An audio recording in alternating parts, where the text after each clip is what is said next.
Hello everybody, here we will talk about direct current circuits.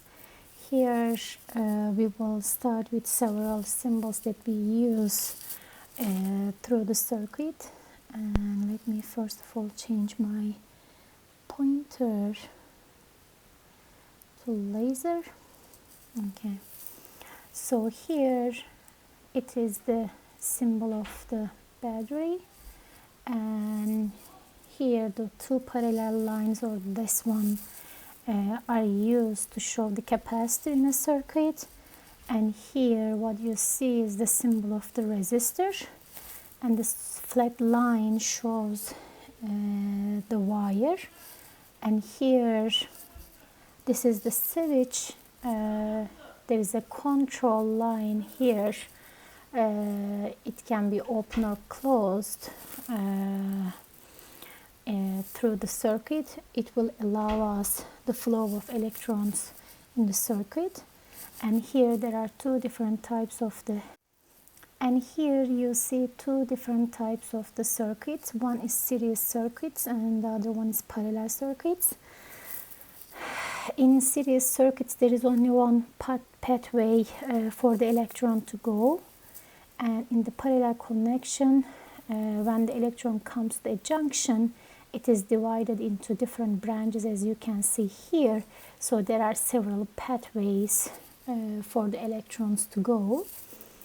What are the main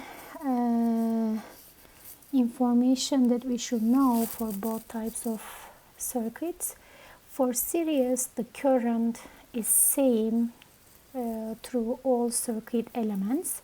For example, here there are three different resistors, which are R1, R2 and R3.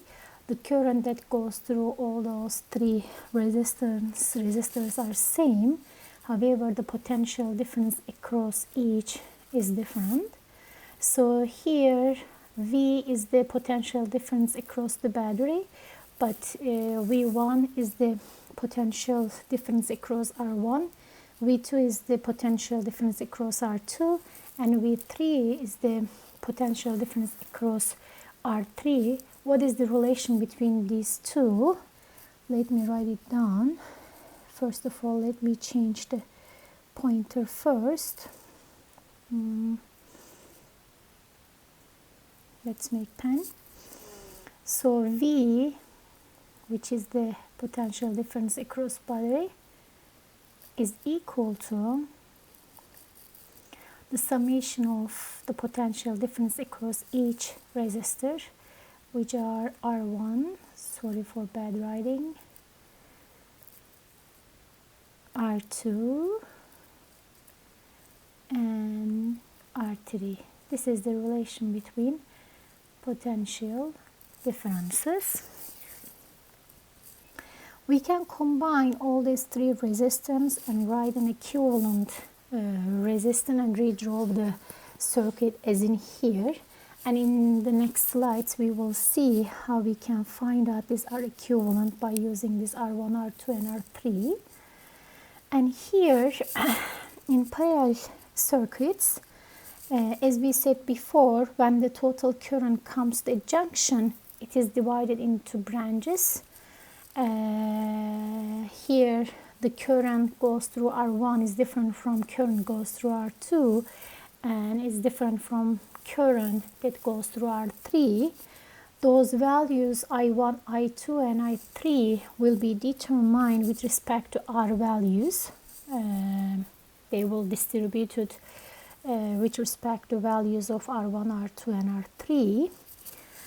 So that's why we can say that the current is not same through circuit elements. However, the potential difference will be same for all of them, which means that V, the potential difference across battery, is equal to V1 plus, equal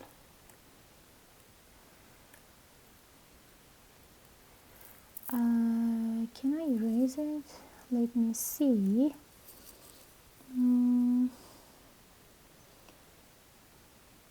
pointer? Yes, erase. Let's erase this one, just make it sure it will be clear.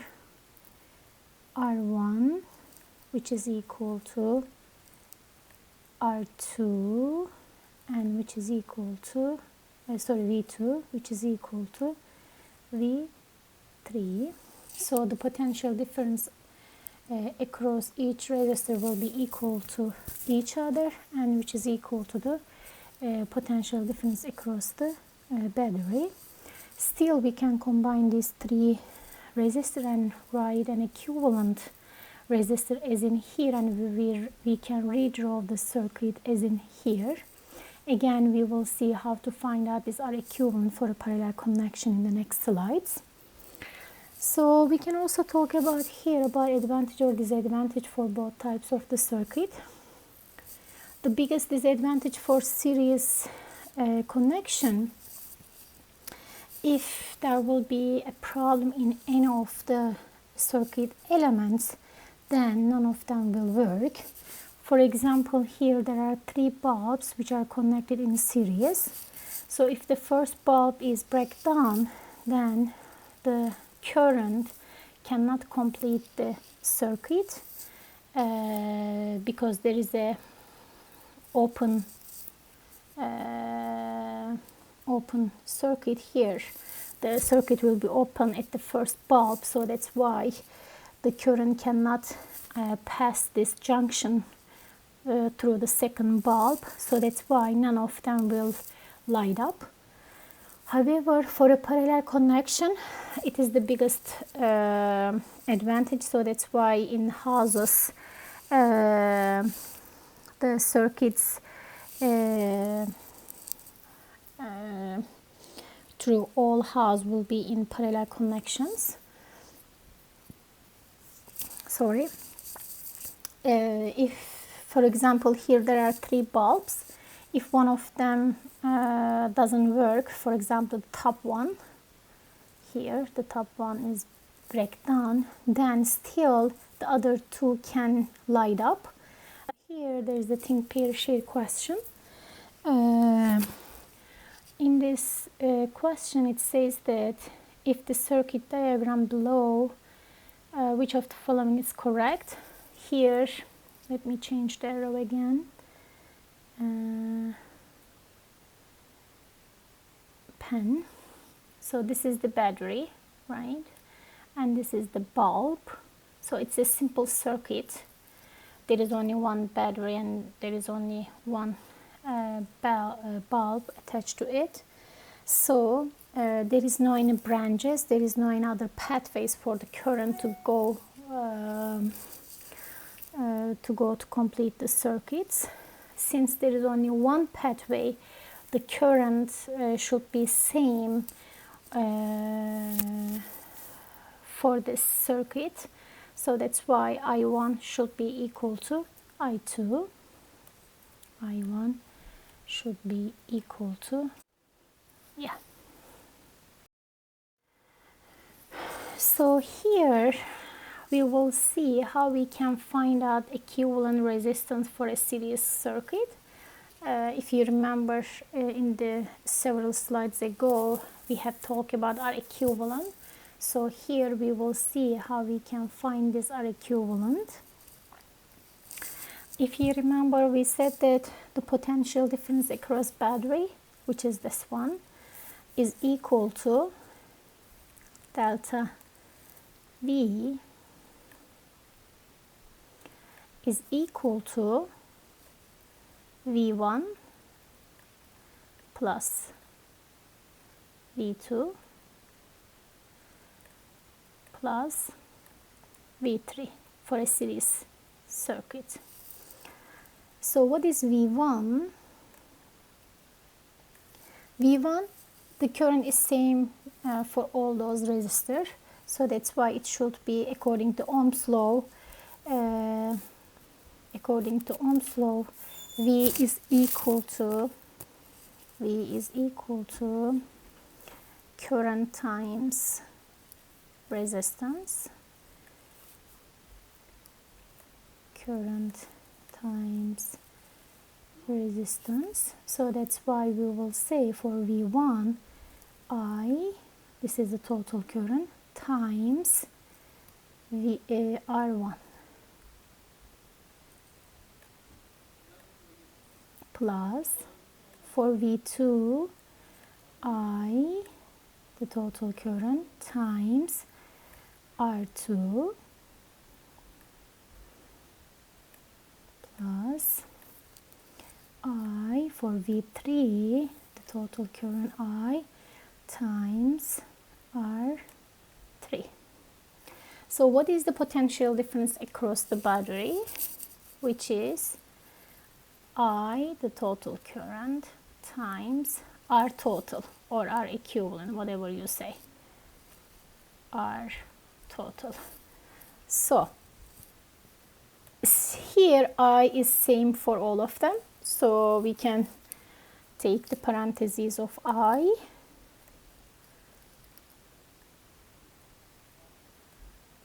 in I parentheses R1 plus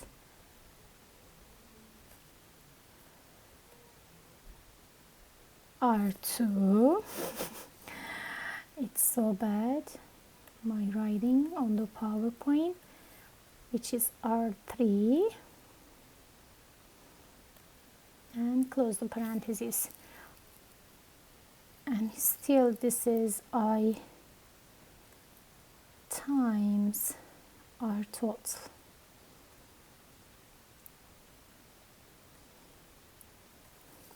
So let's cancel this I. So the R total will be equal to R1 plus R2 plus R3. So this is the R equivalent for a series connection, which means that R total or R equivalent is equal to R1 plus R2 plus R3. If we have more than this, then it will go on. And then you can redraw the circuit as in here by replacing all these three resistors by only one, which is R equivalent. Okay, let's move on. So here, let's try to find out what is the R equivalent or equivalent resistance for a parallel circuit. So if you remember, for a parallel circuit, again, I'm going to change the pointer to pen. The potential difference across the body will be equal to potential difference across each resistor. So that's why delta V is equal to V1, which is equal to V2, which is equal to V3. Another important thing, the current.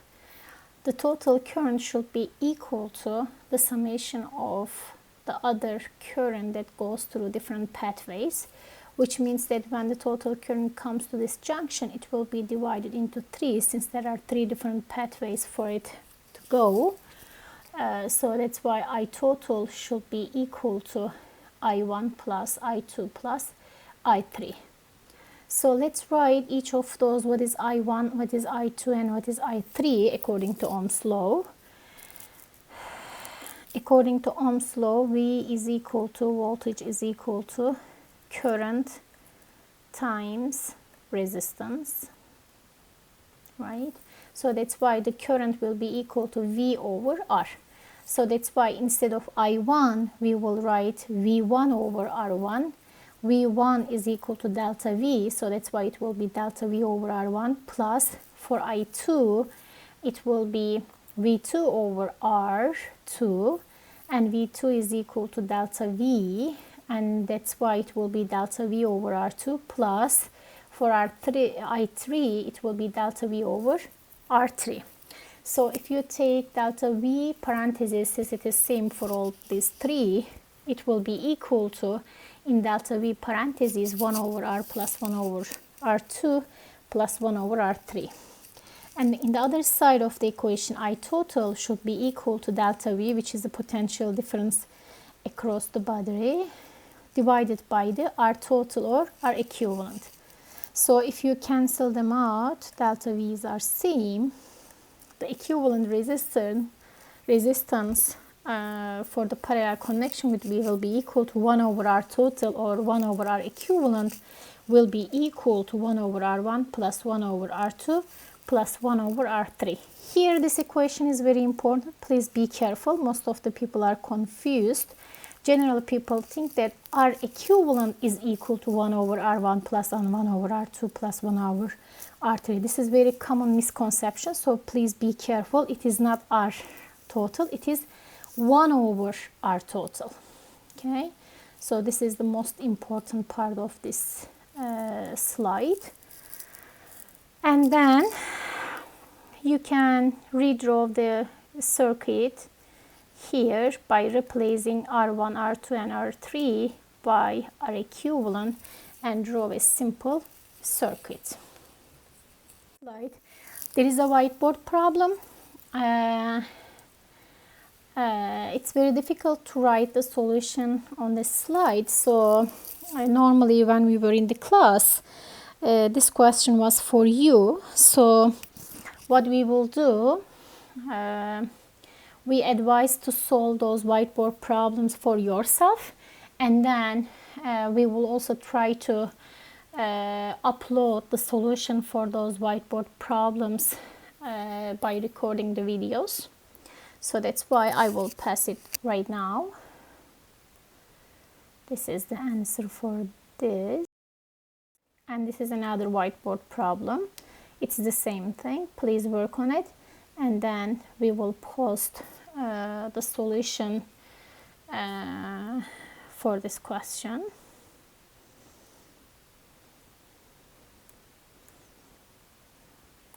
Okay, let's move. This is another whiteboard problem. Please work on it and we will post the solution. And there is one more. Those are very good questions. Please, without looking the solution, first of all, do all those whiteboard problems for yourself and then check the solution. It's very beneficial for you. And here you see the Kirchhoff rules. There are two rules, Kirchhoff rules. The first one is Junction Rule, which is based on conservation of energy. And the other one is, the second rule is the Loop Rule, which is based on the conservation of energy. Junction Rule states that at any junction, as we have seen in the previous slide, the sum of all currents entering the junction must be equal to the sum of all currents leaving the junction. And according to second rule, which is loop rule, the sum of the changes in potential around a closed pathway must be equal to 0. So we will do some practice for both of them and we will see what they mean. And for the junction rule, and let me change the pointer, pen. So the battery is here. When the total current that leaves the battery comes to the junction right here, it will be divided into two. So since there is another junction right here, it will be divided again at this point. So that's why we can define a current that goes through each circuit element. For example, let's define I1, which goes through R1, and let's define I2 goes through R2, and let's define I3 goes through R3. So at this point, the current will be divided into I2 and I3. So this part in this wire, the current will be I2 plus I3. So at this junction, it is the total current. So when it comes to here, it will be divided. I1 goes through R2 and I2 plus I3 right here. And then at point B, they will combine all together again. At this junction, I2 and I3 will combine, and at the second junction, I1 will combine with I2 and I3. So that's why at point A and B, we will have the total current. At point B, it's coming back into the battery, but at point A, it was leaving the battery. So what we can do, we can redraw the circuit from the beginning by finding our equivalent. So here you see our equivalent. This is a parallel connection. R1 is connected parallel to R2, which is connected parallel to R3. So once you find out our equivalent for this parallel connection, we can draw a simple circuit. Battery are equivalent, and there will be only one current, which is the total current, as you can see here. But the main idea here, according to junction rule, the current entering any junction will be equal to summation of the current leaving. Here you see the loop rule. If you remember, for a loop rule, the total potential difference around a closed loop should be equal to 0. Let me change this into pen again. So this is the circuit, and then for the circuits I will define a loop in the clockwise.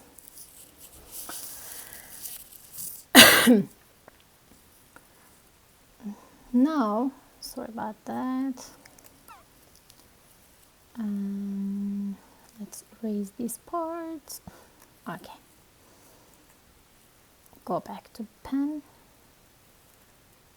Okay.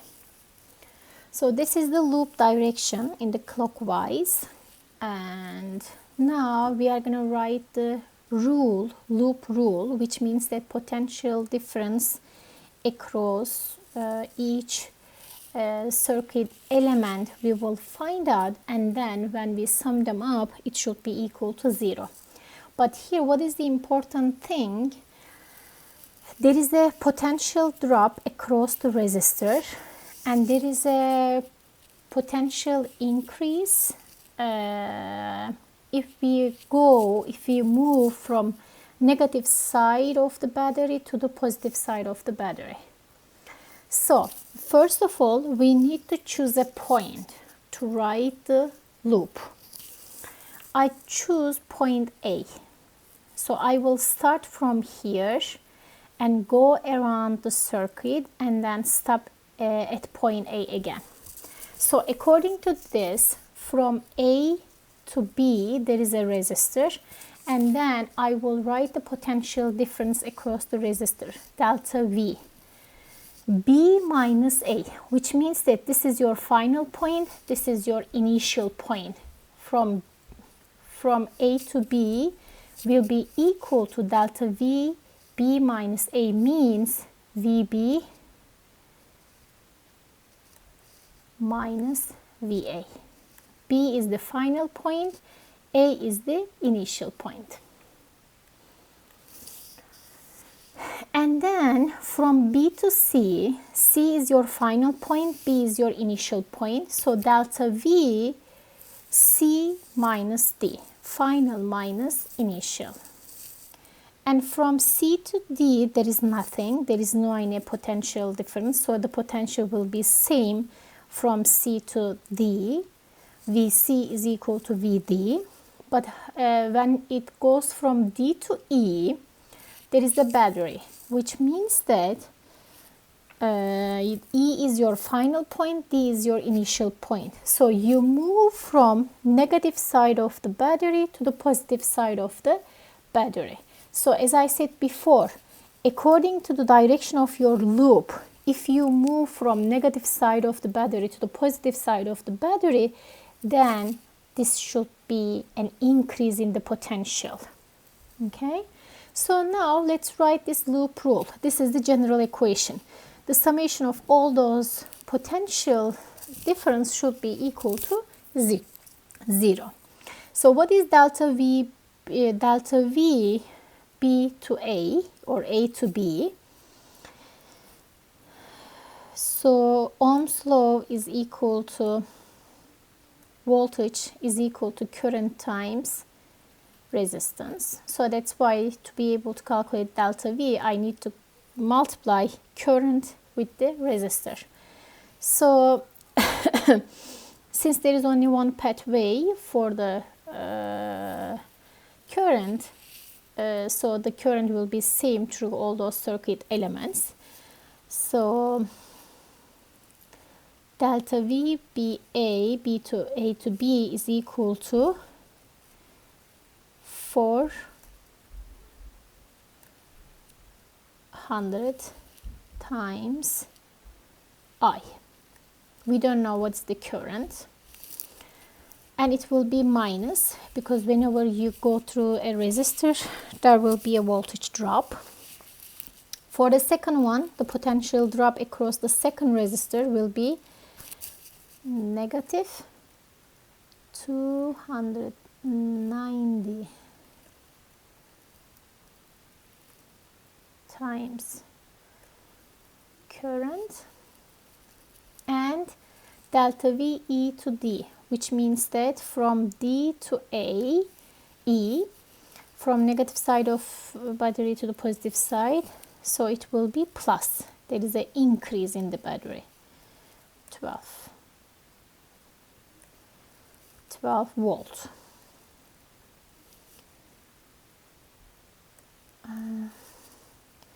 I think let's erase this V. It may confusion, maybe pointer option pen, which is equal to 0. So negative 400 I, negative 290 I is equal to negative 690. Oopsies. I plus 12. So here it's a simple math to find out, which is equal to 0, to find out the current. From this equation, let me change this. Okay, pen, this is 0. Much better. From here, from this equation, current is equal to, let me do this on my calculator.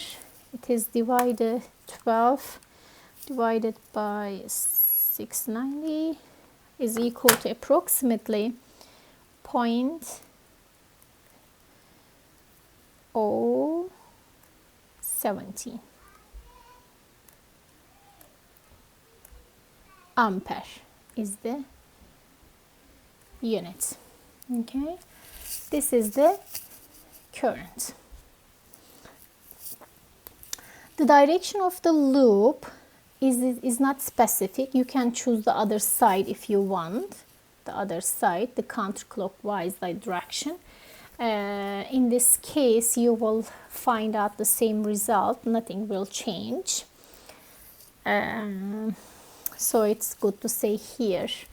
It does not matter which way you will choose for the direction of the loop. It will only change positive or negative voltage values across each circuit elements. There is another way to do this question. So you can use this loop rule, or you can calculate R equivalent and then just do you can easily calculate what is the current. The first resistor is in series to the second one, right? So R equivalent will be are equivalent will be 690, right? So you can redraw the circuit.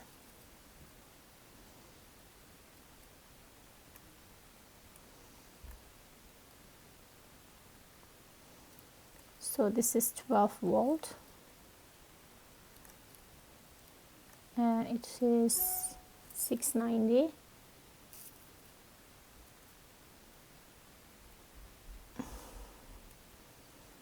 Ohm. So by simply using Ohm's law, current will be equal to 12 over 690 and you will get the same result.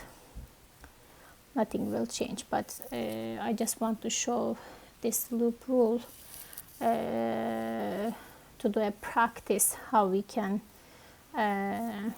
do this loop rule for some complex circuits, because it's very helpful. Okay, the next question is calculate the voltage drop across each resistor and sketch the potential from point A through point B. So let's erase all those things first. Slide, okay, and let's change into the pen. First of all, what is the potential drop across here, the first resistor? It will be current times current. We calculate here, this is V is equal to, current was 0.017 times, right? 0.017 times 400 ohm,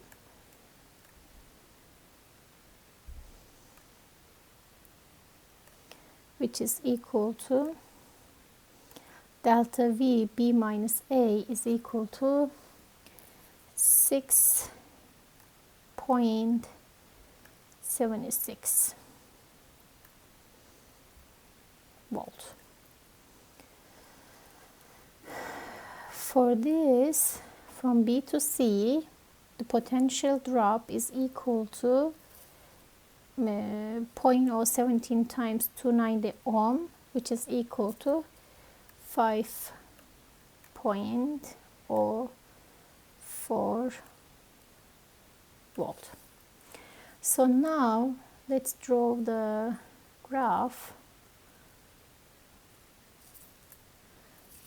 In the x-axis, let's write the points.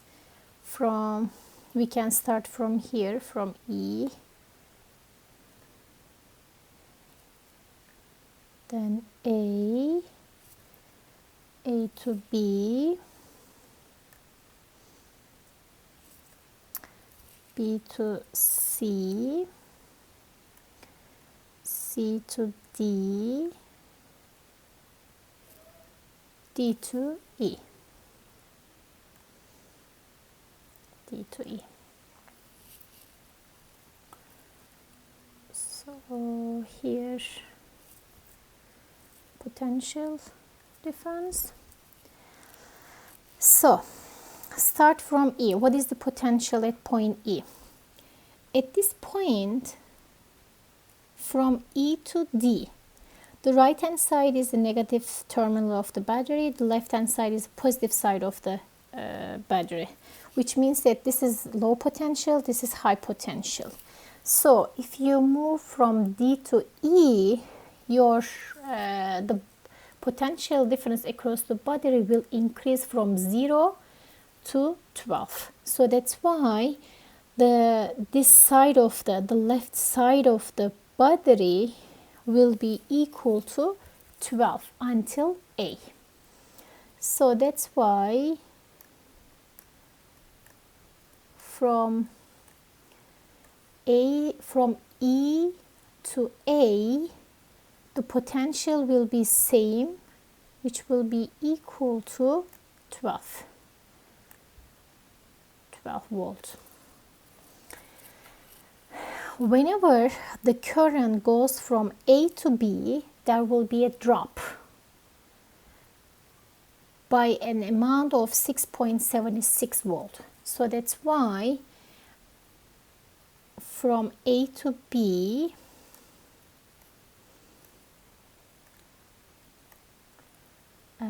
there will be a drop,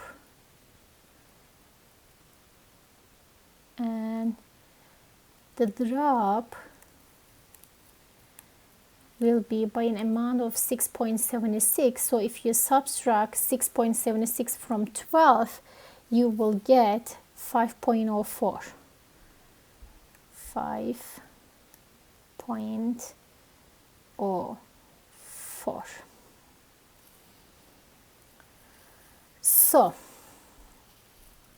all the way here, the potential is 5.04. Whenever it passes through the resistor from B to C, there will be another potential drop by an amount of 5.04. So if you subtract 5.04 from 5.04, it will be equal to 0. So that's why the potential VC at point C will be equal to 0. VC is equal to 0 volt. You can also test it from here. The right hand side of the battery is 0 volt. So D is 0 all the way to C. It should be equal to 0. So that's why this is correct. But this drop is less than the first drop. So this is 5.04, but the first one was 6.76. So that's why the potential drop for the first one will be more steeper than the second one. This is much more shallower.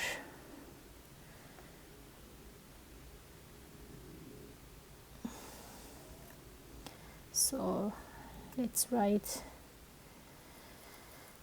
C here.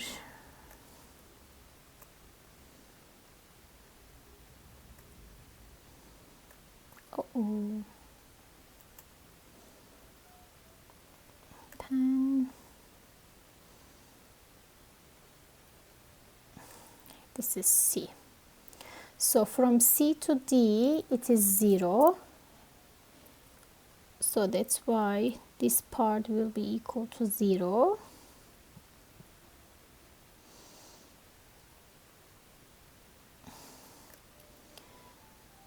This is D. From D to E, from D to E, it will increase to 12, which means that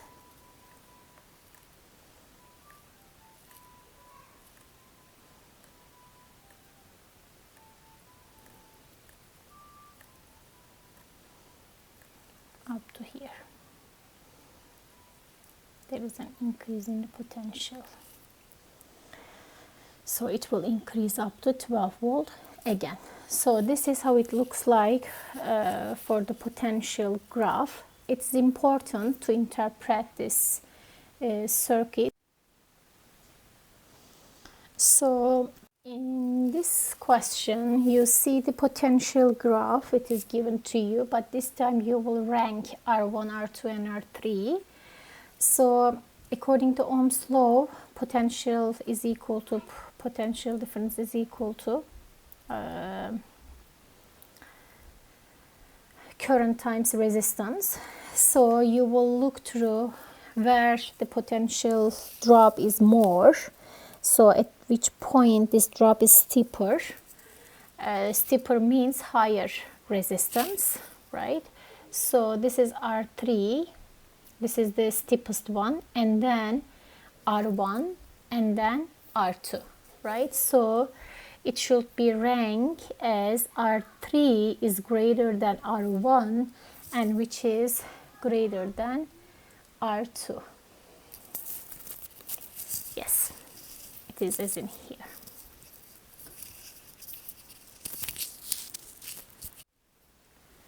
For the next question, there is another question: in which direction does current flow through resistor R? For this, it is best to apply loop rule. So you are going to choose a point and you will write your loop rule. Once you do this, we will easily find out the direction of the current.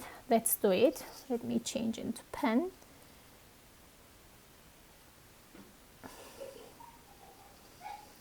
First of all, I would like to do this visible. Okay, then change to pen. Okay, first of all, I'm gonna define my direction. Again, I will choose clockwise. This is the direction of my loop, and I assume that this is my starting point, point A. And I will go around the circuit starting from A. First of all, there is resistance, then there is one battery, then there is another, and then there is third battery.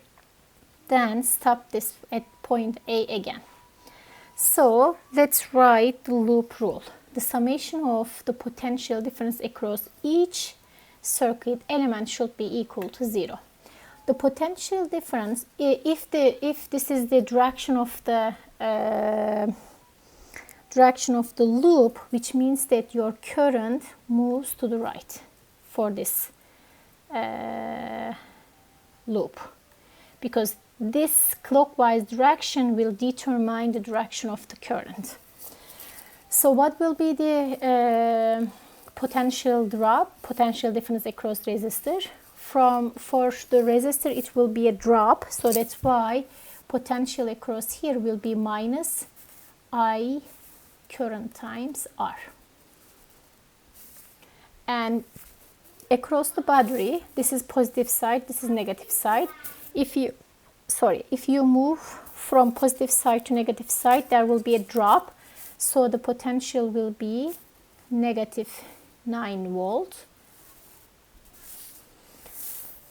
And now we are here. This time you move from negative side of the battery to the positive side, so it will be an increase, which will be positive 4 volt.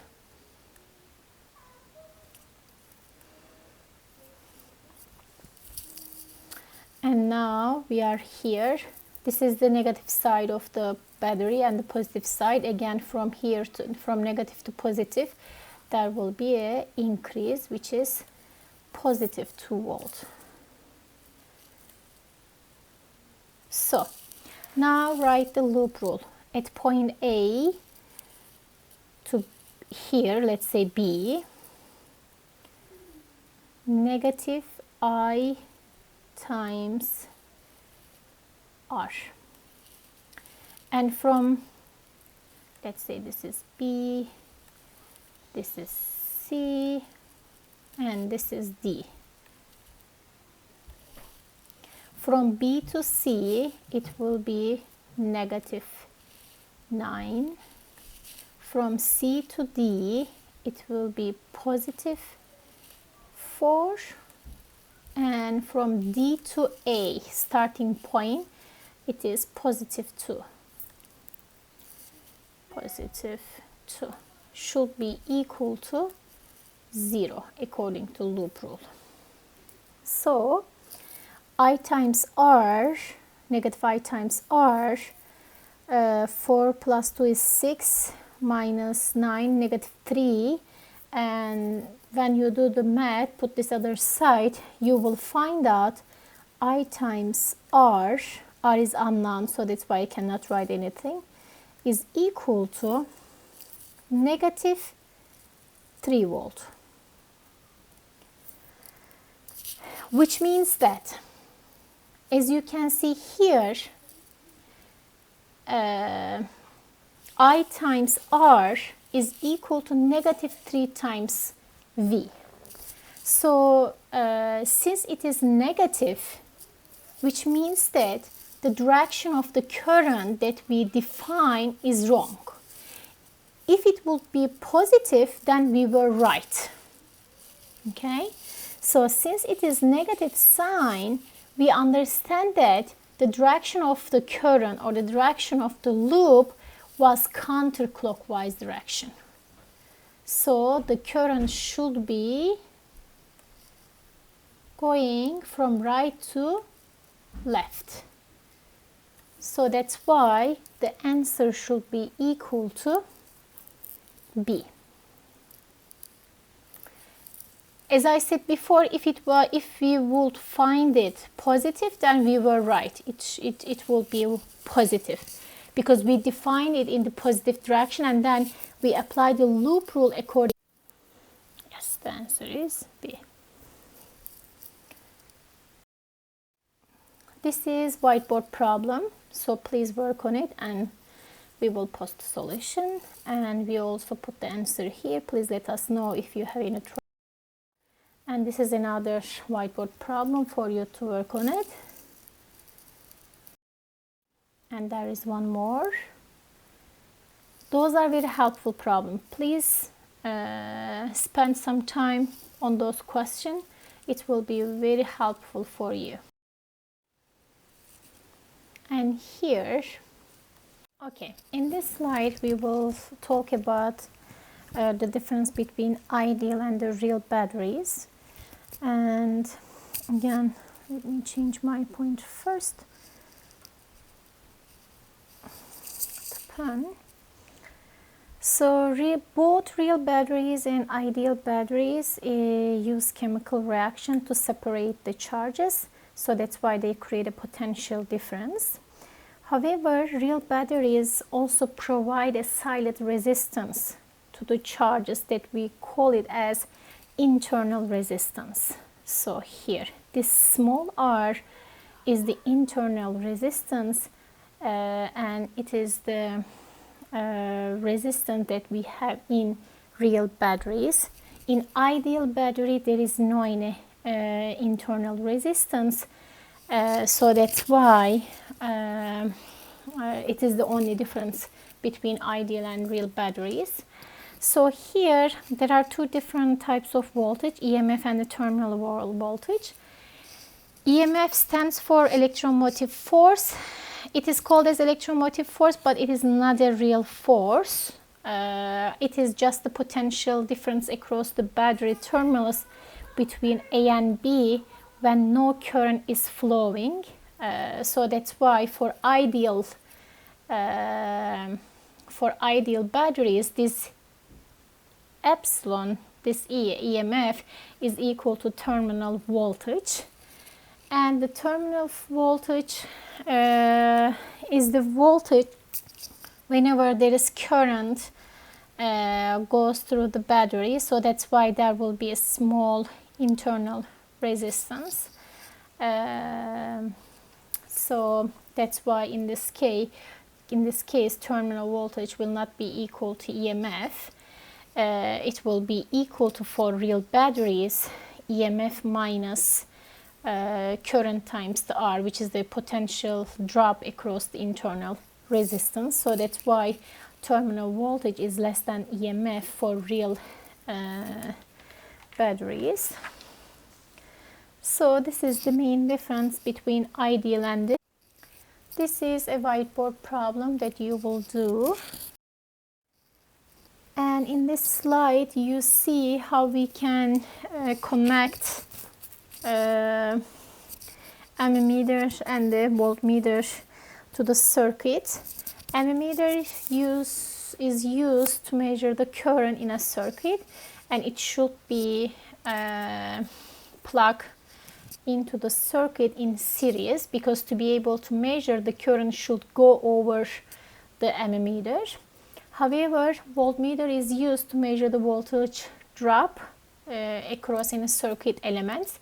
If you would like to measure voltage drop across R1, then you need to attach your plug. You need to plug your voltmeter over R1, and it should be attached to the circuit in parallel. And if you wanna find out what is the voltage drop across R2, then you will plug your voltmeter across R2. I think you are already familiar with this in the lab because you have used multimeter to measure both current and the voltage goes through the circuit elements. So this is very important how you connect ammeter and voltmeter, otherwise you can burn them up. So that's why please know ammeter is in series, voltmeter is in parallel. This is another whiteboard problem, so please work on it and we will post it. This is a complex circuit. It's excellent if you can do it yourself and if you can manage to solve this problem. Again, we will post the solution.